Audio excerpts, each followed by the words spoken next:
Hello everyone and welcome to another video. Today I want to be bringing you a new build order for the Ruse that is incredibly efficient at bringing out a quick archership to pressure your opponent on water maps.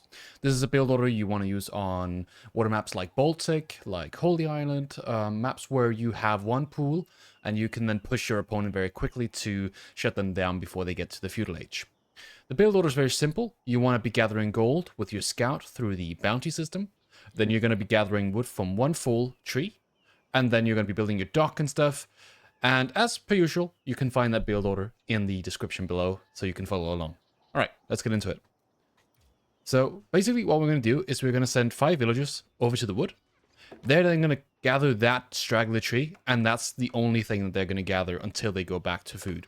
So 150 wood from this, then they go on to the sheep.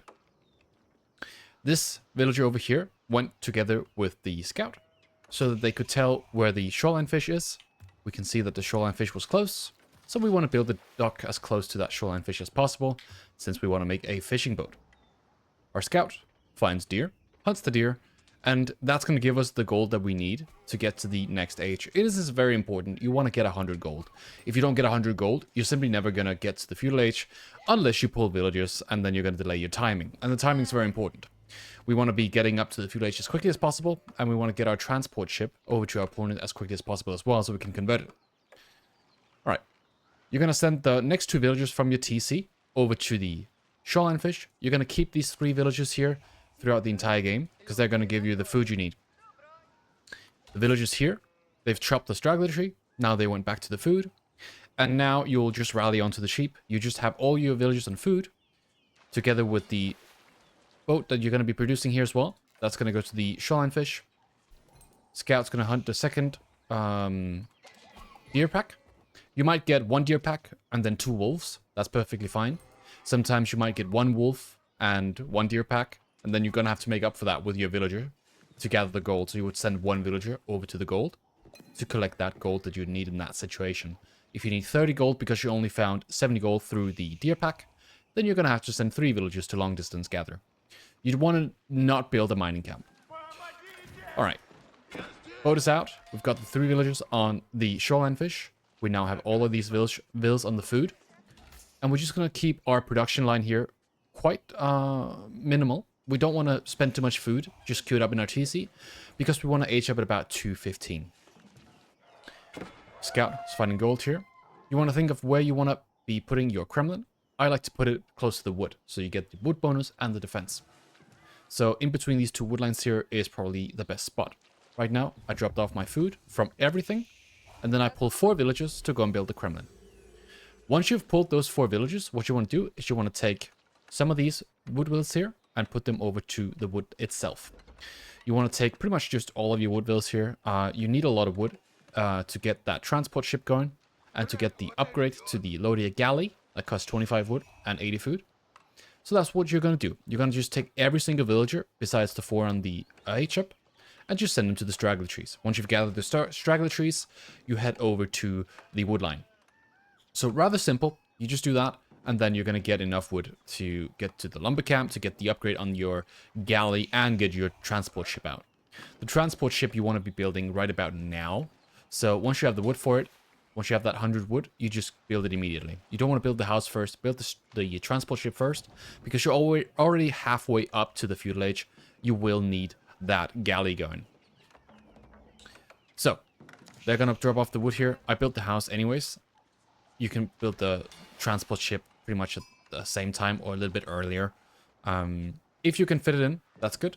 But again, it's a house, so try to see if you can make it fit. Alright. These guys are almost up. The straggler trees over here are also almost up. So we have now queued up the lumber camp.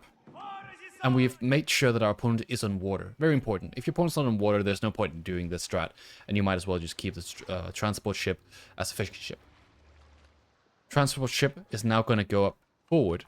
And this is where you want to pay attention, right? You want to place that Lodia transport ship close to your opponent.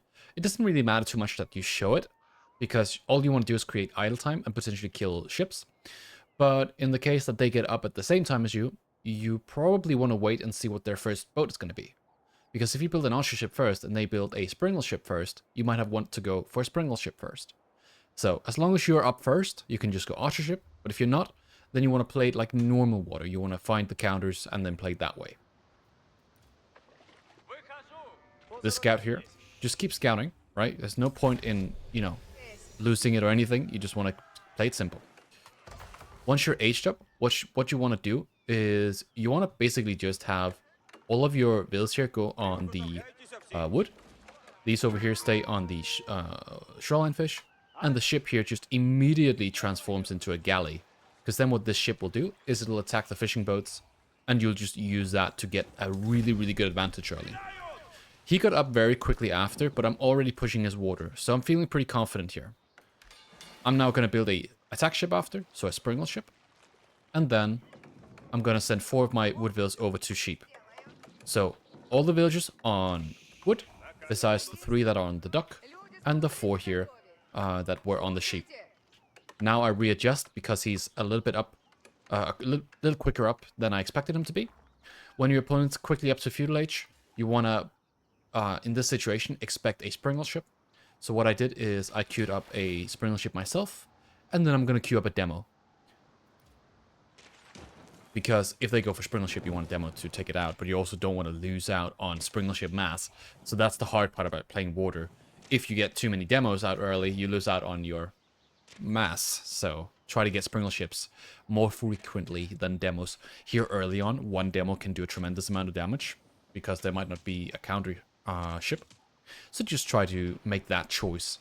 Don't go for like 3, 4, 5 demos if you don't have ships to actually defend with. Alright.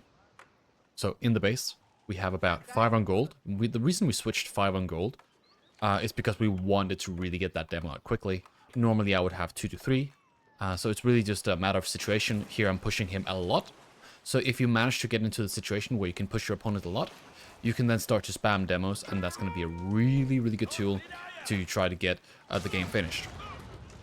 If you take a demo hit like this, pull your fishing ship, and then heal up that springle ship again. You really need it in this situation. He's doing the same thing. He's repairing his ships. So, pull the ship forward. Here's another attack ship. And now the demo's coming. Alright. The reason I didn't queue up as my 3rd ship as a demo is because I really wanted a springle ship. Because in this situation, he went archer ship. Even though I thought he would go springle ship. So, a little bit of some tough calls to make there.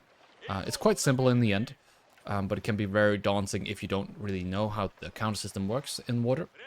But just try to keep your archer ship low and your demo ships low in the beginning and try to build up a springle mass. Here he has double archer ship. This is a style where you typically go for many demos. He's going to try to snipe out my archer ship, but I use my fishing boat to heal. And then I get the demo. So in this situation, I'm just on wood, food. I got the 2nd dock coming now. I got 5 on gold as I keep making demo ships. And then I'm just pushing him. Don't use the demo ships if he doesn't have springles. Keep them a little bit back. And then use them to attack when it's necessary. So, quite simple. Just try to play it out like this. There's really not a lot more to it. The game keeps going if he can stay alive. If he can't, then you're absolutely fine. And then you will win the game. Alright. I want to just quickly take the time to show a game where the rush doesn't work out, so you guys can see how you would typically deal with the situation where you have to play longer water fights. So this is more of a situation where, okay, our rush came through, and it might have done some damage, but we made some micro mistakes, or we made some macro mistakes, and so we just want to see if we can make up for that. Typically, this leads to a little bit of a longer water fight, but as long as there's deep sea on the map and there's one big point like Baltic, so this map here, you should probably just focus on that. Don't try to switch over to land too early. Don't try to go 2nd TC preemptively. Just try to win water, because if you don't go all in on the water, you might just lose out because you didn't do that. And your opponent, again, he might play a little bit poor, but again, if you could have gotten the water, you should also get the water. Alright, Kremlin goes up, same as before. Lumber camp is up. We've got the villagers going on to the sheep in a moment. And we've got the transport ship at our opponent's base, just doing the damage, right? So the rush so far has worked. We have done considerable amount of damage already. Really good idle time. And now we're just following up with a springle ship like before. So the springle ship is in queue. I'm chasing away all these fishing boats. So there's a lot of eco idle time right now and damage, and that is really, really good for us. Here, I sent 4 over to mining because I think, okay, I can start to make demo ships now. This is really good for me. But unfortunately, I lose a little bit of control here in the early part of the water game as he starts to build up a nice sizable water. So we're going to 2x this, and then we're going to just try to see how these fights go and just talk a little bit about how you should do your compositions. It comes with an archer ship. We have a sprinkler ship. This is great because the sprinkler ship will counter the archer ship. We just keep on pushing. You just want to be as aggressive as possible. Ships in the early stages of the game take a really long time to take down, especially sprinkler ship on sprinkler ship. So just try to do what you can do with this. And then you can push it as far as possible, but just try to not make mistakes like I'm about to do here, where I'm going to lose my demo. So he keeps chasing here with my archer ship, with his archer ship, and we lose our attack ship. We don't want to do that. We also lose our demo. So these are small micro mistakes, but they matter so much. He also has the demo ship here, and I'm actually going to lose my sprinkler ship. So this is what can happen when you mess up early. You don't want this to happen. So now we reset. When you're reset, you need to rethink the pace that you play at.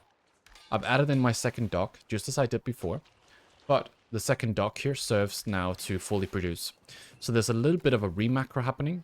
We have the little bit of extra villagers going onto the food. We have about 3 on gold, so we're not going to make demo ships. And then we're just going to make sprinkler ship, sprinkler ship, sprinkler ship. We're going to get up to 3 archer ships, and that's going to be it. So 3 archer ships, rest sprinkler ships. That's the way you build up your composition on water. Because now you're not going to be able to push through with the demos. Now you're going to have to fend off enemy demos, because he might be trying to pushing you. And then you're just going to try to do your best to make sure that you don't lose ships like I did here again. So again, it can be really tough sometimes to pay attention to all areas on the map, especially when you're both looking at the enemy base. You have upgrades and stuff you want to pay attention to. You also want to build up a mass. Try to keep cool head. Keep it more defensive if you can't multitask at all. And then just keep building up your mass. Keep building it up. Keep building it up. I've added in a second fishing boat in the queue.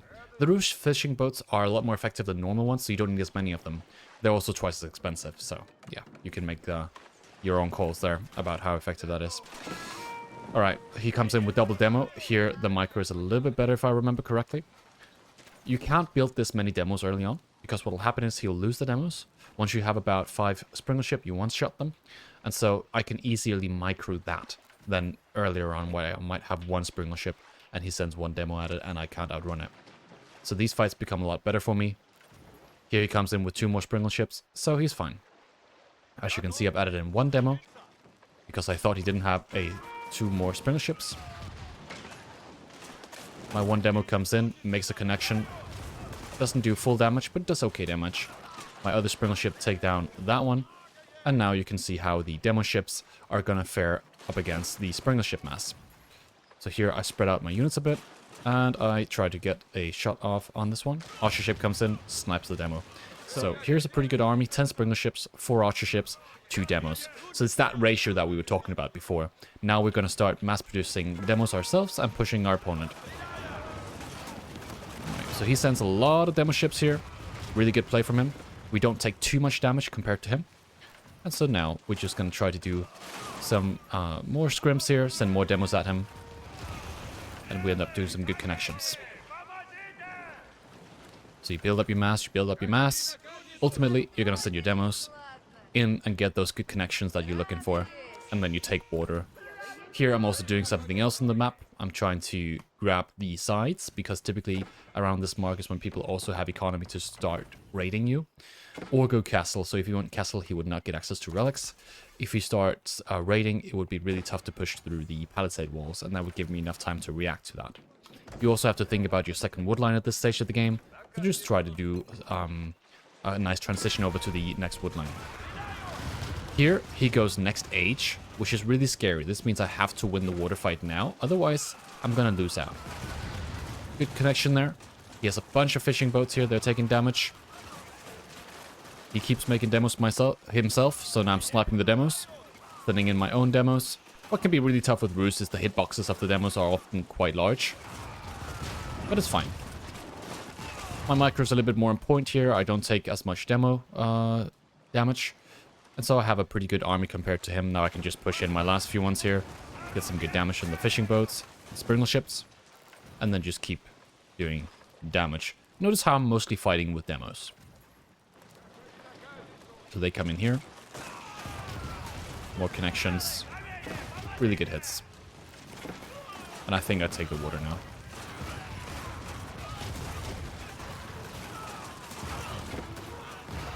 Took a few hits there as well.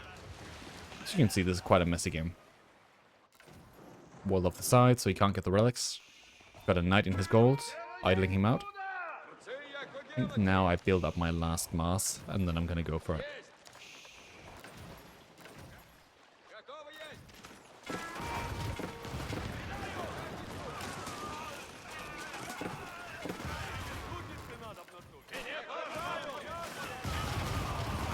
And there we go.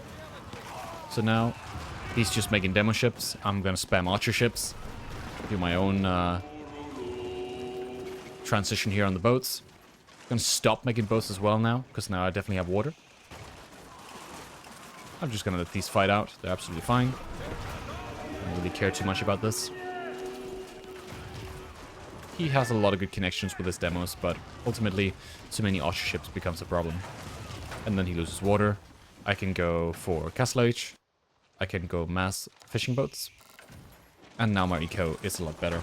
This game is won just by making a lot of land military, and I'm pushing his space. So yeah, that is pretty much how you do it. Contest relics at this stage. Just keep water, keep patrolling his shoreline, and then you're going to be absolutely fine.